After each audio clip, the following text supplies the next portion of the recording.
بسم الله الرحمن الرحيم، الصلاة والسلام على سيدنا رسول الله. تحياتي لكم جميعا أصدقائي الأعزاء. طبعا الفيديو اللي فات كنت قلت لكم ان انا اكلمكم على موضوع التهاب الضرع والحالة اللي احنا شلنا منها ربع كامل نتيجة الإهمال الشديد والمعالجة الغير سليمة لالتهاب الضرع او عدم المتابعة من صاحب الحيوان. لكن لقيت فيه صور كتيرة طبعا فيها دم وفيها تكتيف للحيوان، فممكن اليوتيوب ما يعرضش الصور ديت، فأجلت شوية لحد ما أعمل له بس مونتاج كده وأعرف أنزل لكم الصور بطريقة يسمح بيها اليوتيوب إن هو يعرضها. في حد من الزملاء كان علق وبيقول لي يا دكتور أنا بنطط كتير على العجلة البكرية مش بتمسك، أو حتى على البقر الكبير. دي مشكلة كبيرة على مستوى الجمهورية، مش مثلا في حتة معينة. دي مشكلة اسمها الريبيت بريدر أو الشبك المتكرر أو الشياع المتكرر أو البقرة متلازمة الإصراف اللي هي دايما بتصرف على طول. طبعا أي حيوان، أي بقرة سواء عجلة بكرية أو بقرة كبيرة بيبقى لها دورة الشياع اللي هي الاسترا سايكل، الدورة الطبيعية اللي هي خالية من الأمراض الكلينيكية. يعني أنا هكلمكم أو الحالة دي اللي أنا هتكلم عليها إن بمعنى صح كده البقرة بتيجي في دورتها الطبيعية لكن ما بتمسكش. البقرة دي لها دورة شياع استرا سايكل طبيعية خالية من الأمراض من الأعراض الكلينيكية، لكنها تفشل في عملية الإخصاب. إن ما بيحصلش إخصاب بعد ما لا يقل عن من 3 ل 4 أو 5 مرات تلقيح، أو تيجي في سرطان منتظم كل 21 يوم، ولكن تفشل في الإخصاب بعد تزاوج أو تلقيح سليم. يعني كل البارامترز أو كل الحاجات التانية حواليها سليمة ومع ذلك ما بيحصلش إخصاب. ليه؟ أنا بكلمكم على الحيوان اللي ما عندوش اتلخبطه في الدوره، ان الدوره بتاعته كل 21 يوم دي منتظمه ولكن ما بيحصلش خصاب، رغم ان انا بلقح مره واثنين وثلاثه واربعه وتلقيح سليم. الاسباب ايه؟ الاسباب طبعا زي ما قلت لكم ان التلقيح في الوقت الخطا، انك انت بتلقح الحيوان في وقت خطا سواء تبكير او تاخير. احنا قلنا التلقيح يبقى بعد 12 ساعه من بدايه السرطان، بعد 12 ساعة من بداية ظهور الشبق. طبعا بيستمر لمدة 15 ساعة، السرطان ده بيستمر لمدة 15 ساعة. التبويض بيحصل امتى؟ بعد 10 ل 14 ساعة من نهاية دورة السرطان. يعني دورة الشبق دي او الستاندنج هيت بيحصل التبويض بعد 10 ل 14 ساعة من نهاية السرطان ديت، لكن افضل وقت تلقح فيه بعد 12 ساعة من بداية السرطان.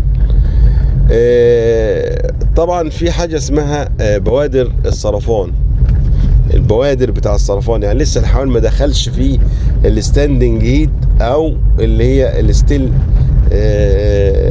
اللي هي السلوكي او السرطان السلوكي. فدي بوادر السرطان بقى تلاقي الحيوان في جلج كده، انتباه زيادة، تلاقي الحيوان في انخفاض في الحليب، تلاقي مثلا ان هو بيشم في مؤخرة الحيوانات التانية، تلاقيه يحط راسه كده على جسم الحيوان التاني. لكن دي اسمها بوادر السرطان، كل دي اسمها بوادر السرطان. ممكن تلاقي سوائل مهبلية شفافة كده نازلة خفيفة. طبعا التلقيح في الوقت ده بيبقى مبكر جدا، اسمه الايرلي او التو ايرلي. التلقيح بيبقى مبكر جدا، فما ينفعش انك انت تلقح الحيوان في الفترة دي او في المرحلة دي. لكن في حاجة اسمها علامات الشياع السلوكي.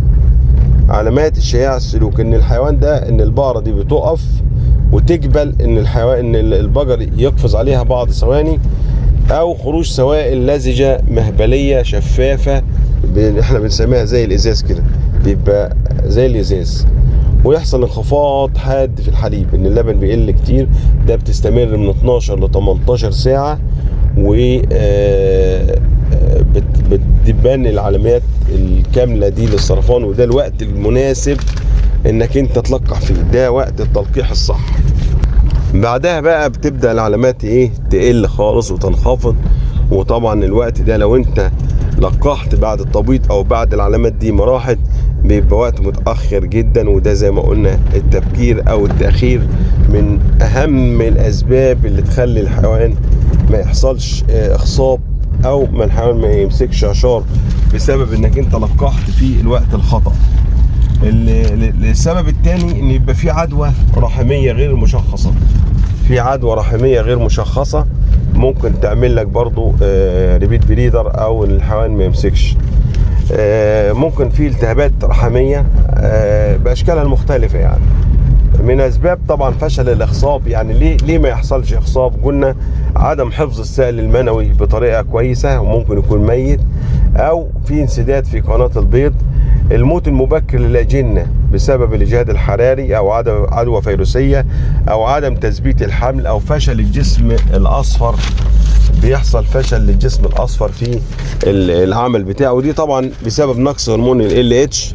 بيحصل انخفاض في هرمون ال LH، عشان كده ممكن ندي حقنة بعد التلقيح كده مباشرة اسمها GnRH، أو نوع اسمه اوفرلين، أو أي نوع يكون مصدر هرموني يعوض النقص فيها. من الأسباب طبعا في تأخر التبويض نقص هرمون قلنا اللي هو ال LH ديت، بيحصل فشل في التبويض. لكن انت لما بتدي الحقنة بيحصل تسريع لعملية التبويض خلال 30 ل 60 دقيقة بعد عملية التلقيح مباشرة.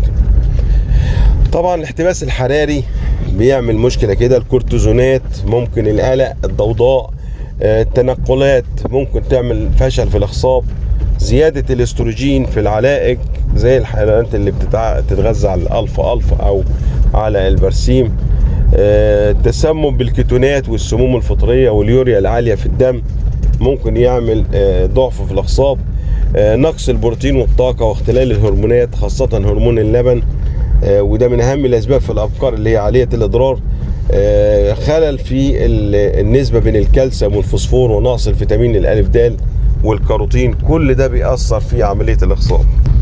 طبعا الحلول بقى ايه الحل في الحالات اللي زي دي؟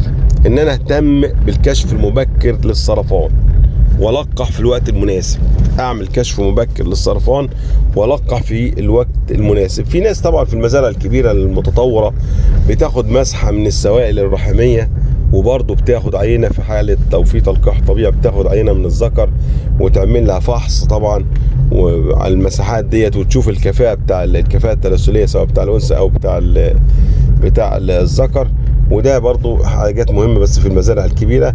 في ناس طبعا بتعمل فحص الأبقار للكشف عن وجود التهابات رحمية، ان انا افحص بالسونار واكون مستعد تماما لو في اي التهابات رحمية ممكن الواحد يعمل ايه، يعالجها بدري افضل من ان انا اسيب الحيوان. في ناس بتحلل اللبن طبعا عشان تشوف نسبة اليوريا، الميلك يوريا نيتروجين. في تحليل صورة دم كاملة بتنفع برضو، والاملاح والفيتامينات، تشوف نسبة الكالسيوم للفوسفور، تشوف نسبة البروتين قد ايه. ممكن تعمل اختبار لمكونات العلف، تشوف عندك سموم فطرية، فطريات، سموم فطرية، عندك اي حاجة ممكن تأثر على العلف وتخليه غير صالح، وبالتالي بتأثر على التغذية بتاع الحيوان. لازم يكون علف متوازن في البروتين والطاقة. نعمل فحص لنسبة البروجسترون اللي هو الهرمون ده، لازم في فترة السرطان بيبقى قليل جدا، فلازم نشوفه، لو هو عالي يبقى فيه مشكلة في المبايض. بعد كده طبعا بنعمل فحص للقصيبات لو انا بلقح صناعي، تحط في نيتروجين كويس، تتحفظ كويس.